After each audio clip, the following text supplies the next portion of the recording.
تو جب اللہ فرماتے ہیں ایمان والو تقوی اختیار کرو، تو ان لوگوں کو بتانا چاہیے بھائی ایمان ہے اور کچھ پھر ایمان کے تقاضے ہیں۔ یہ جو ایمان کے تقاضے ہیں ان کو پورا کرنے کا نام تقوی ہے۔ جب ہم نے کلمہ پڑھا ہے لا الہ الا اللہ محمد رسول اللہ، اور کلمہ ہم نے پڑھا ہے، تو اس کلمے کا معنی یہ ہے کہ ہم حکم خدا اور طریقہ مصطفیٰ ان دونوں کو اختیار کریں گے۔ تو کلمے ایمان کے جو تقاضے ہیں اس کا نام ہے تقوی، اور وہ تقاضے ہم نے پورے کرنے ہیں۔ آنکھ اللہ نے دی ہے تو اللہ سے پوچھ رہے ہیں اس کو کہاں استعمال کریں۔ ہاتھ اللہ نے دی ہے تو اللہ سے پوچھ رہے ہیں اس کو کہاں استعمال کریں۔ مال اللہ نے دیا ہے تو اللہ سے پوچھے ہمیں کہاں استعمال کریں۔ اللہ پاک بتائیں گے، لیکن اپنے پیغمبر حضرت محمد صلی اللہ علیہ وسلم کے واسطہ سے بتائیں گے کہ یہ تم نے کہاں کیسے کرنا ہے۔ اس لیے ہمیں ان معاملات میں تقوی اختیار کرتے ہوئے رسول اللہ صلی اللہ علیہ وسلم سنت کا بہت اہتمام کرنا چاہیے۔ تقوی اختیار کرنا تھوڑا سا مشکل ہے، یعنی گناہوں سے بچنا تھوڑا سا مشکل ہے۔ ہم یہ نہیں کہتے ممکن نہیں ہے، ممکن ہے لیکن تھوڑا سا مشکل ہے۔ اللہ رب العزت جب حکم دیتے ہیں تو اس حکم شریعت کو آسان کرنے کا طریقہ بھی بتا دیتے ہیں۔ تو اللہ نے پہلے حکم دیا اتقوا اللہ، تقوی اختیار کرو، اور پھر اس کو آسان کرنے کا نسخہ بتا دیا کونوا مع الصادقین۔ تقوی اختیار کرو، اکیلے ہوگے ذرا مشکل ہے، صادقین کے ساتھ مل جاؤ گے تو عمل کرنا آسان ہو جائے گا۔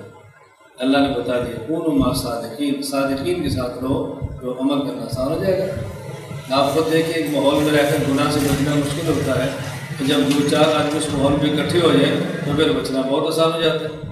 آپ کسی شادی میں جائیں جہاں لوگ کھڑے ہو کر کھانا کھا رہے ہیں، اکیلے تھوڑی سی جھجک ہوتی ہے، اور جب تین چار اکٹھے ہو جائیں تو پھر جھجک ختم ہو جاتی ہے، پھر سارے اکٹھا لے کر الگ بیٹھ کے کھا لیتے ہیں، پھر محسوس نہیں ہوتا۔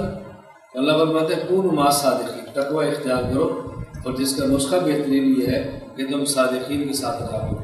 کونوا مع الصادقین، یا لفظ مع اللہ پاک نے استعمال کیا۔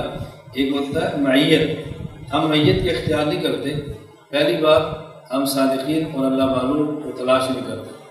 اللہ والا مل جائے تو فائدہ حاصل نہیں کرتے، اور اگر اللہ والا مل جائے، اس سے تعلق قائم ہو جائے تو ہم اس کے پاس نہیں رہتے، کبھی جاتے ہیں کبھی کبھی۔ بعض اپنے شیخ کے یہاں جاتے ہیں 1 مہینے بعد، بعض جاتے ہیں 3 مہینے بعد، اور بعض جاتے ہیں سالانہ اجتماع پہ۔ اللہ فرماتے ہیں مع الصادقین، آنا جانا نہ رکھو، ان کے ساتھ رہو۔ مع الصادقین کا معنی یہ نہیں آیا جایا کرو، مع الصادقین کا معنی کیا؟ اس کے ساتھ رہو، کچھ عرصہ اپنے شیخ اور ولی کے ساتھ رہو، اس سے مزاج بن جائے گا، آئندہ گناہوں سے بچنے کی ہمت اور طاقت پیدا ہو جائے گی، تو بندہ تبدیل ہو جاتا ہے۔ یہ بہت ضروری چیزیں ہیں، اور یہ بات اچھی طرح ذہن نشین فرمائیں کہ جس طرح ایک مرغی ہے، آپ اس سے بچے لینا چاہتے ہیں، اس کا طریقہ کیا ہوتا ہے؟ انڈے لیں اور مرغی کے نیچے رکھ دیں، اس گرمی اور حرارت جو مرغی کے بیٹھنے سے ہوگی، اس حرارت سے بچہ پیدا ہوگا۔ لیکن یہ ہوگا کب؟